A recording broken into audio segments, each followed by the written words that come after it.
तो लव जिहाद के मामलों में और भी सख्ती बरतने के को लेकर अब योगी सरकार लगातार नजर आ रही है। इसको लेकर नया अध्यादेश भी पेश किया गया है और बिल भी आज पास हो सकता है। पॉइंटर्स के जरिए आपको दिखाते हैं क्या कुछ संशोधन करने की बात कही जा रही है। सबसे पहले 2020 पर नजर डालिए, जहां विधानसभा में यह बिल पास होता है और 2024 में 29 जुलाई को संशोधन बिल पेश किया गया है।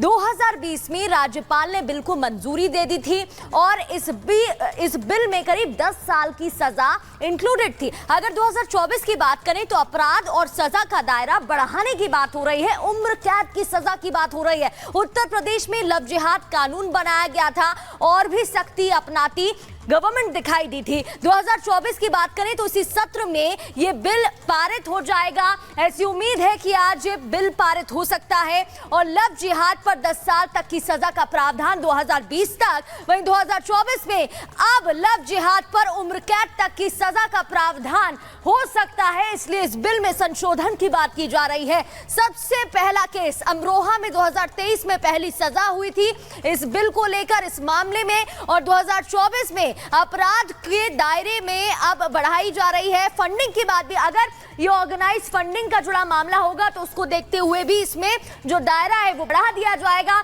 और भी कड़ी कार्रवाई करने की बात कही जा रही है। इस बिल को लेकर अध्यादेश पेश कर दिया गया है इस सेशन में और आज ये पास हो सकता है, ऐसी भी बात कही जा रही है। तो प्रगति आपको बता रही है कि इस बिल में इससे पहले क्या था और अब क्या इसमें प्रावधान होंगे। तो लव जिहाद पर मुख्यमंत्री योगी का स्टैंड हमेशा से सख्त रहा है। आपको सुनाते हैं उनका पुराना बयान जिसमें वो लव जिहाद को मिटाने की बात कह रहे हैं। अब हर हाल में, हर स्थिति में आपकी आस्था के साथ, आपकी परंपरा के साथ, आपके पूर्वजों के साथ, आपके व्यापार के साथ, आपके रोजगार के साथ, आपकी आस्था के साथ किसी को भी खिलवाड़ करने की छूट नहीं देंगे, किसी को भी छूट नहीं देंगे। आधी आबादी, बेटी और बहनों की सुरक्षा के साथ किसी को खिलवाड़ करने की छूट नहीं देंगे। लेकिन हमें भी अपनी ताकत का एहसास होना चाहिए और ये ताकत हमारी है एकजुटता का। देखिए, लगातार राघवेंद्र इस खबर को लेकर हमारे साथ जुड़े हुए हैं। राघवेंद्र, लगातार अब जो लव जिहाद करने वाले अपराधी हैं उन पर एक्शन लिया जाएगा और पहले 2 साल का प्रावधान था, सजा का प्रावधान था, लेकिन अब इस सजा को बढ़ा करके उम्र कैद तक किया जा सकता है। किस तरह से शिकंजा कसा जाएगा और लगातार इस फैसले को किस तौर पर देखा जाए?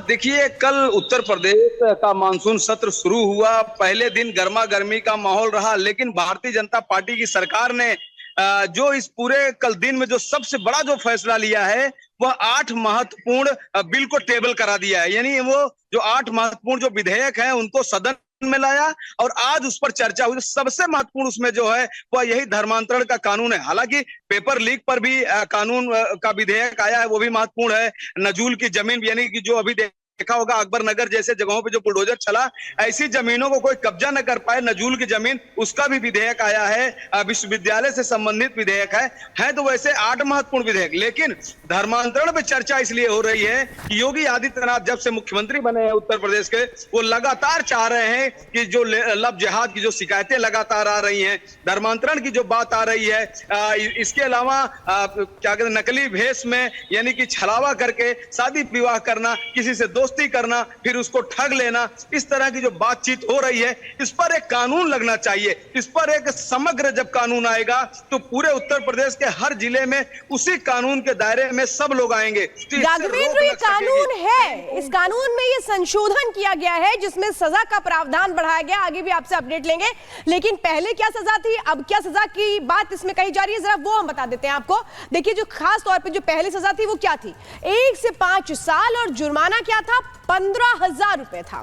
अब क्या है, 3 से 10 साल सजा, जुर्माना 25,000 रुपए, यानी 10,000 रुपए जुर्माना बढ़ाया गया, सजा बढ़ाई गई है।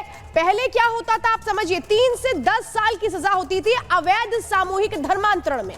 अगर अवैध सामूहिक धर्मांतरण हो रहा है तो 3 से 10 साल की सजा होगी, 50,000 का जुर्माना। लेकिन अब क्या है, 7 से 14 साल की सजा का प्रावधान इसमें किया गया है, जिसमें जुर्माना डबल कर दिया गया है, 1 लाख कर दिया गया है। ये अवैध सामूहिक धर्मांतरण की सूरत में होगा, यानी कि चूंकि इसमें अलग अलग केसेस आते हैं, कुछ लोग सिर्फ शादी के धर्म परिवर्तन करते हैं, कुछ धोखाधड़ी के मामले में फंस जाते हैं, तो अलग अलग मामलों में जो सजा का प्रावधान है वो अलग है।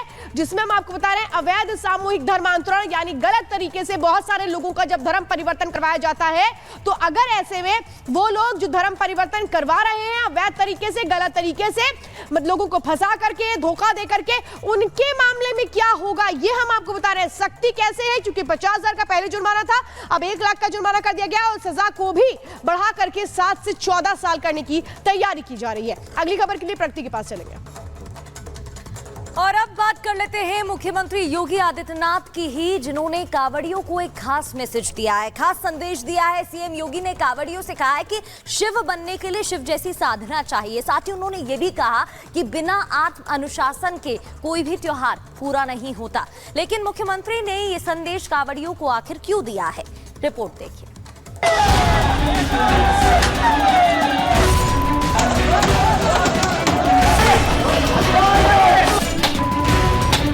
शिव बनने के लिए शिव जैसी साधना भी चाहिए। सड़क पर कार से लेकर पुलिस वैन पर कांवड़ियों ने गुस्सा उतारा। कहीं कांवड़ खंडित होने पर बवाल मचा, तो कहीं कार के टच होने पर हंगामा हो गया। कांवड़ यात्रा के दौरान यूपी के सहारनपुर से लेकर गाजियाबाद तक हंगामा मचा है।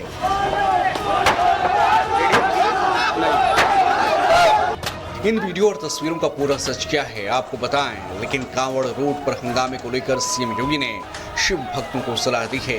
क्या है सीएम योगी की सलाह, जरा ये सुन लीजिए। सुगम और सुरक्षित यात्रा के लिए हमें न केवल अंतःकरण से बल्कि बाहरी रूप से भी उस पूरी प्रक्रिया के साथ लीन होना पड़ेगा। शिवो भूत्वा शिवम यजेत। शिव बनने के लिए शिव जैसी साधना भी चाहिए, उस प्रकार का आत्मानुशासन भी चाहिए। पिछले कुछ दिनों से कांवड़ियों को लेकर कई तरह की वीडियो सोशल मीडिया पर वायरल हो रहे हैं, जिसमें कांवड़ यात्रा के दौरान बीच सड़क पर गाड़ियों में जमकर तोड़फोड़ मचाते कांवड़िए नजर आ रहे हैं। इस तोड़फोड़ और हंगामे को लेकर उनकी जमकर आलोचना की जा रही है। लेकिन इस वीडियो का सच क्या है, आखिर क्यों तोड़फोड़ की गई, क्यों भोले के भक्तों को इतना गुस्सा आया? अब तोड़फोड़ और हंगामे का सच भी जान लीजिए। ये तस्वीरें गाजियाबाद की हैं। कांवड़ियों के लिए पैदल चलने का रास्ता तय किया गया है।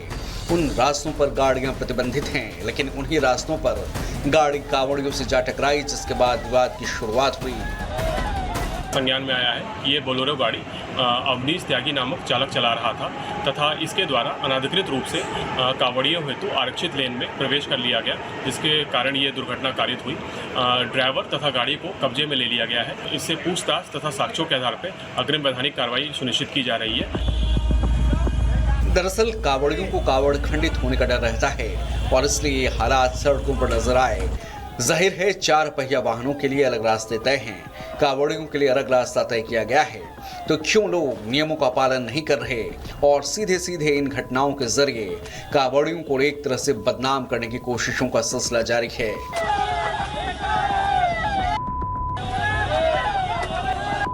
Bureau report, Republic Bharat.